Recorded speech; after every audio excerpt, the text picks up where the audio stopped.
Hello everyone and welcome back to Age Nagash, which is a channel dedicated to Age Sigmar. Now, first I want to say is I didn't put up a video yesterday and I was on like a really good streak, sort of putting one video up every day. However, work, like I said, this week was going to get quite busy, so I wasn't able to do that. And as they've been releasing more and more news about the Karen Empire and the Skaven, the Flesh-Eater Courts every day, means that now I've got a little bit of a backlog to do. So in this video we're going to look at the endless spells for the Skaven. So we're going to look at that community article, which I haven't actually read. I've just basically seen it being posted on Facebook sort of thing. So we're going to look at that.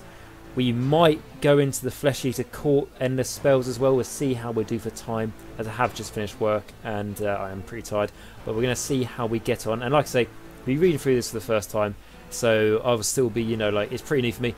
I basically got back from my shift not long ago and thought I'd look at the Warhammer community, see how much stuff's been put on, and there's been quite a lot. There's obviously news coming out, Blades of Corner getting a third battle tome, so good for them. That's cool. There's a new model coming out for them. Well, I say new, it's remake, isn't it? Of their named hero. And yeah, there's more and more news coming. And I think we're going to get more news this weekend as well. I think there'll be an announcement of some sort. Could be quite big. It could be some new models for Skaven Flesh-Eater Courts, but I doubt it, but it could be. And I'm just going to sort of cover all the news, I think, in one video, like at the end of the weekend or after the weekend. Probably something along those lines. Okay, so anyway, getting back to this video, we're going to start with the Skaven endless spells that are coming out. We're going to look at what they do in the game. Right then, so to kickstart the article, we've seen the Battle Tome, we've seen the Warlock Bombardier, but in true Skaven fashion, you're not satisfied yet.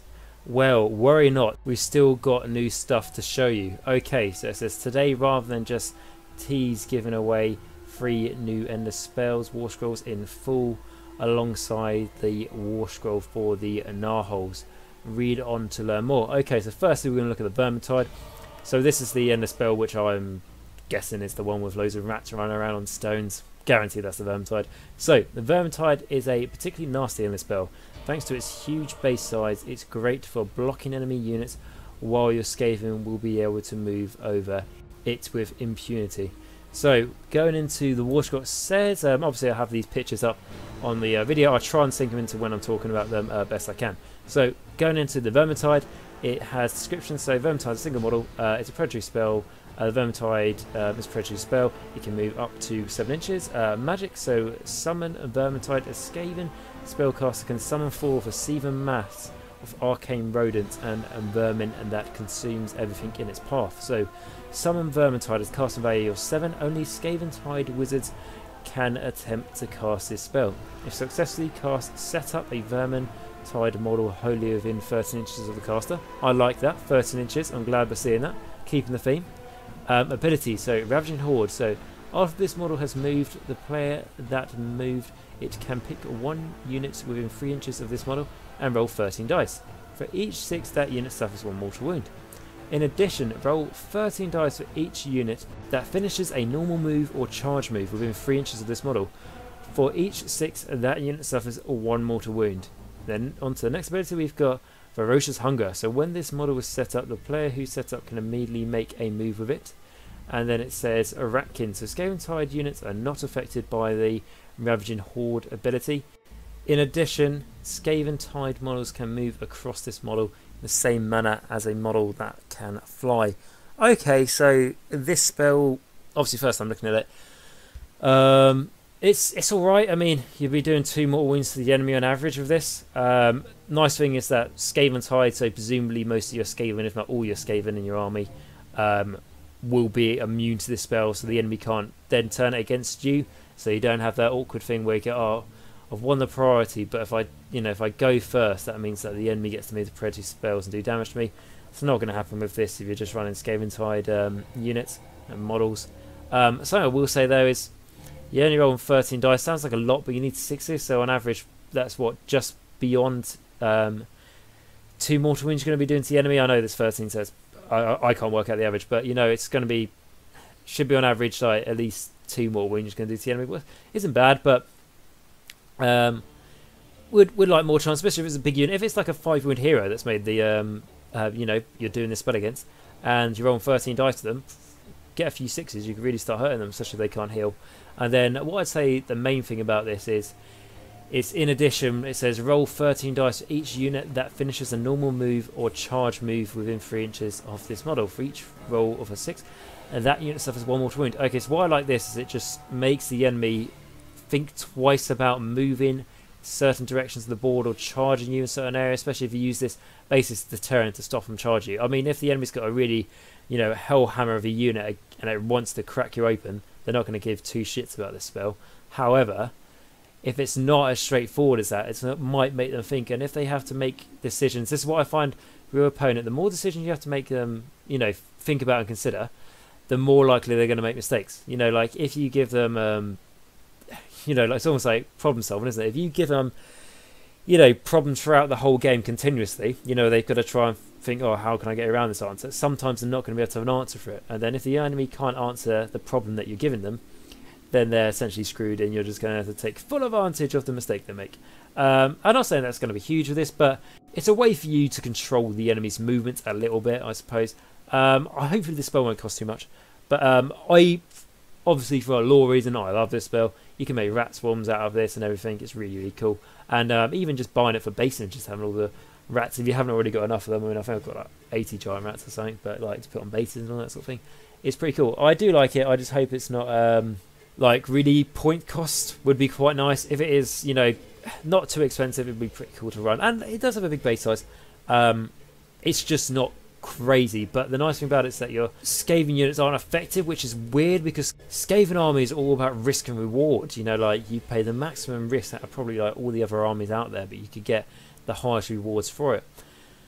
Now this Vermintide doesn't really sound like that. It's quite a safe bet. It's just, that's what I mean. It's not horrendously powerful just because it's not really risky. I mean, the enemy can't use it against you, doesn't do any damage to you, does damage to the enemy, which I'm not saying is a bad thing, but for me it doesn't really feel like the Skaven way to play. And you might say, well, why the rats eat each other? Well, the Skaven eat each other all the time, so and kill each other and will literally stab each other in the back just to get the last cookie, or even just for the sheer enjoyment of stabbing a fellow Skaven in the back. So yeah, a little bit. I would rather this be, you roll 13 dice and on a 5 up it does a mortal wound to the enemy. However, this spell works against the Skaven as well, like it can damage the Skaventide. And yeah, and I mean, like, that would probably not make this better. It's probably better how it is, like more tactical and stuff. But I think it would be funner in that case. And also reading through, it says when Skaventide units are not affected by the Ravaging Horde ability, in addition, Skaventide units can move. So this will also affect, if you're playing against Skaven as well, this spell isn't going to do anything. But like I said, that's not always going to be a time, and it's not bad. It's all right. Okay, I think I've talked about this one enough. So moving on to the next bit, we have got the Warp Lightning Vortex. Now, what does it say about it? It says Warp Lightning Vortex is great for blocking off key areas of the battlefield. Set it up around your enemy's favourite war machine, terrain piece or hero, then deal a deluge of mortal wounds to everyone nearby. So the description, it says a Warp Lightning Vortex is a single endless spell that consists of 3 models. If it is dispelled, remove all 3 models. So just a little bit of detail there. And then it says magic, so summon a Warp Lightning Vortex. So it says summon Warp Lightning Vortex as a casting value of 8. Only Skaventide wizards can attempt to cast this spell. If successfully cast, set up 1 Lightning Vortex model wholly within 26 inches of the caster. Then set up the 2nd and 3rd Warp Lightning Vortex model exactly 7 inches from the first model and exactly 7 inches from each other. The models will form a triangle with each model exactly 7 inches from the other 2 models. Okay, so just putting it in plain English there for you, really. Going on to the actual ability, it says a Warp Lightning Bolt. So when this model is set up and at the end of each movement phase, roll 1 dice for each unit within 6 inches of any of the models from the endless spell. Add 1 to the dice roll if the unit is within 6 inches of 2 of the models from the endless spell. Add 2 to the dice roll instead of 1 if the unit is within 6 inches of all 3 from the endless spell. On a roll of a 4+, that unit suffers D3 mortal wounds. On an unmodified roll of a 6, that unit suffers D6 mortal wounds instead of D3 mortal wounds. Okay, and then going on to the next ability, this is Warp Vortex. So units cannot run or fly when they make a normal move that it starts within 6 inches of any models from this spell. Okay, so looking at overall, Bit of a lengthy one, this one. But the nice thing is that you've got a big range to be able to cast this spell. You can use it really to seal off enemy flying units, things like that, just really to try and take away their speed, which is, you know, like the thing where you're paying points for things that can fly because of how fast they are, you know, take with crit flares. There's an example I always go back to. I use them because of how fast they are. As soon as you take that away from them, they're really lacking. And yeah, this isn't really like, but you know, it stops them from being able to run and they can't fly anymore, so definitely they do feel that hit. And then going on to how much, you know, mortal wounds, it's not a bad amount. I mean, being able to do D3 to the enemy on a pretty, you know, on a 50-50 dice roll, mortal wounds to that enemy unit, that is. A 50-50 dice roll, if they're within range of more than, you know, like one of these, you know, warp lightning crystals, if you want to call them, it will just enhance the chance of them taking those mortal wounds. And then obviously if you roll a unmodified roll of a 6, it's going to do D6 more wounds. I mean, that's fantastic, but we don't know that's going to happen. But, you know, risk reward the Skaven. Like I say, you have to be lucky, but you get a 6, it's pretty goddamn fun. You're going to do a lot of more wounds to the enemy. And then something worth noting is that you roll a dice at each unit that is within 6 inches of any of the models from the center spell. So this is going to affect you guys. It's not going to be like the Vermintide from before that doesn't affect, you know, like Skaven units. This will affect them, so just bear that in mind. And like I say, like risk reward, this does more damage to the enemy, but it has more chance of doing damage to yourself. So yeah, risky, but no, I think this is fun. And also the models look fantastic. I'll be buying this regardless. So yeah, that's the Vortex thing. Going on to the next one, we have got the Bell of Doom. So high hopes for this. So the Bell of Doom, so what it says is that it is a cracking endless spell when combined with hordes of clan rats, lending their immunity to battle shock tests. Okay, well that's fucking amazing. Okay, and it says provide it doesn't detonate horribly. Okay, yep, so really good reward, but there's a twist and a risk to it. So lovely jubbly. Now going into the description of the spell, it says a Bell of Doom is a single model. It's a predatory spell and it can move up to 13 inches and can fly. The magic, so summon a Bell of Doom. So summon Bell of Doom is casting value of 6. Only Skaven wizards can attempt to cast a spell. If successfully cast, set up a Bell of Doom model wholly within 13 inches of the caster. Okay, and then going on to the ability, so roll 3d6 after this model is set up or finishes a move. On a roll of a 13, each unit within 13 inches of this model suffers d3 mortal wounds. This model is then dispelled. Okay, so obviously quite hard to get off. It will affect, you know, your army as well. However, like it's quite hard to get off, so it won't happen too much. But it's like basically a ticking time bomb. Everything will take d3 mortal wounds, and that's each unit that's within 13 inches. Not wholly, so quite a big bubble there. And d3, you know, it's not one more, is it? So it's something to bear in mind here. So it will affect you guys as well. So just bear that in mind. And then going into the last bit, so it says a boldness or despair. So do not take battleship tests for Skaven units while they are within 13 inches of this model. Subtract 1 from the brave casters of any other unit while they are within 13 inches of this model. So that's the best thing I've read in this whole article so far. Right, okay, so the bad point. If you're playing against a Skaven army, you're going to make them not take battleship either. Okay, going on to the good point. The worst thing about the Skaven, their biggest weakness, in my personal opinion, is they're not the bravest army. I'm not saying there aren't brave Skaven out there, but they're not particularly that brave. It's not their strong point. It's not really what they bring up in conversation when they meet other races in the Mortal Realms. So, taking away that problem and make them not have to do battleship tests, it's absolutely amazing. And it's within 13 inches. It's not wholly within 13 inches. Within 13 inches. Now, it's a big radius. Yeah, sure, you can't make your whole army be immune unless you just surround the thing. But you can definitely, should be able to make 1 or 2 units immune with it. You know, especially if it's got a movement of 13 inches and can fly, it's really big. It's also going to strap 1 to the enemy's bravery. And something to mention, if you think, oh, you know, I've got, I don't know, what, giant rats with a bravery of 3, I believe, and this is at this moment recording, they have bravery of 3. Yeah, when like 1 dies in a turn, when you get to the battleship phase, you're in the shit. However, and then you've got this ability going, you know, this Bell of Doom, you think, oh, they're not going to take, you know, bravery, doesn't matter how many, you know, what their bravery cash is like, you know, they're not going to have to take battle shock. However, you get a Tomb Bencher screaming in your face or a Terror screaming in your face, your bravery will very much still matter. So it will still be bravery free and in damage, but for battle shock phases and for most armies you'll fight against, it's really when you do a battle shock test that matters, and being able to not do it is absolutely amazing for Skaven. This is Imagine this is going to be quite an expensive spell. It's something that could, you think, oh, I'm going to set it up so, that most of my units don't take battle shock. It's brilliant. First time you use it, it detonates and you take loads of mortal wounds. It could go horribly wrong, but that's why I love it. This is definitely my favourite spell out of all of them.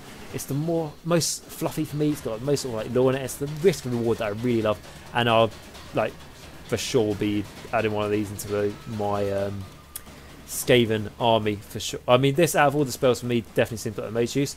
Be interesting to hear what you guys think. If you prefer the other ones, that's absolutely cool. For me though, I think the Bell of Doom's got my name written all over it. I fucking love it. So yeah, I'd definitely take that. And like I say, if you're not taking battleship tests, and yeah, it's good because you don't have to use Inspiring Presence, but that's the other thing. You don't have to spend a command point to use Inspiring Presence. So you're saving those command points as well for nastier command abilities, which are always a bit more fun. Right, okay, and then we go on to the GNAWHOLE. So, available at no match play points cost, GNAWHOLEs allow Skaven to deploy where you least expect, as well as providing an always welcome casting bonus to nearby wizards. Cool, so that's good. So I said it'd be a way to teleport and stuff when we first saw them, so it's nice to see that has came through. Okay, so going on to the War Scroll itself. So this is the description. A GNAWHOLE is a single terrain feature. It is a obstacle. And then going into the scenery rules, it says at the start of your movement phase, you can use one GNAWHOLE to transport one friendly Skaven-Tide unit. In order to do so, that unit must be wholly within 6 inches of the GNAWHOLE, and a friendly Skaven-Tide hero must be within 6 inches of a GNAWHOLE. Okay, and then it says if this is the case, remove the Skaven-Tide unit from the battlefield and then set it up wholly within 6 inches of the GNAWHOLE and more than 9 inches from any enemy models. It then says this counts as the units move for that phase. Okay, so teleport and monarchy, like I said, was good.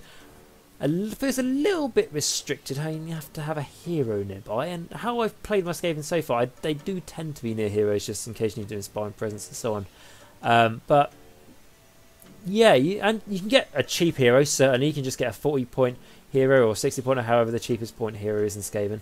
I think a Packmaster's pretty cheap. You get him to sit next to one of these and just basically be, the gatekeeper to allow people in and out. Could be cool. But yeah, so that's right. It gives you a way to teleport around the battlefield, which is definitely nice. Because Skaven did have a few ways, but not many, and fairly limited. So it's nice they've got another way here.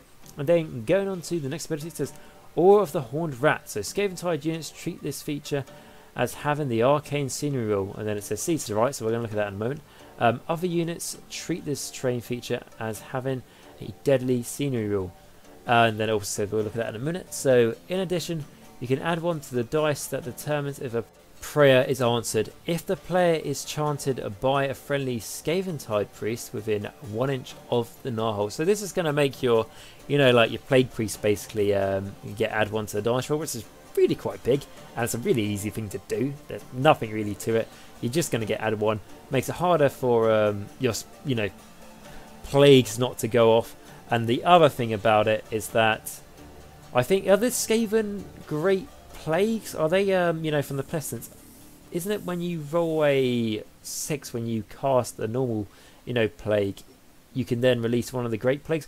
I think that's how it works at the moment. I don't have the General's Handbook on me right now, so I might be wrong about this, but if that is the case and it hasn't changed in the new battle tome, that would be interesting. But however, just saying that they're probably getting rid of the Pestilence Allegiance abilities as we know them, so ignore that for a little bit. It's just a little bit of a thought. Anyway, going on to the next thing, it says Arcane. So add one to the casting and binding rolls for wizards that are within 1 inch of any arcane terrain features.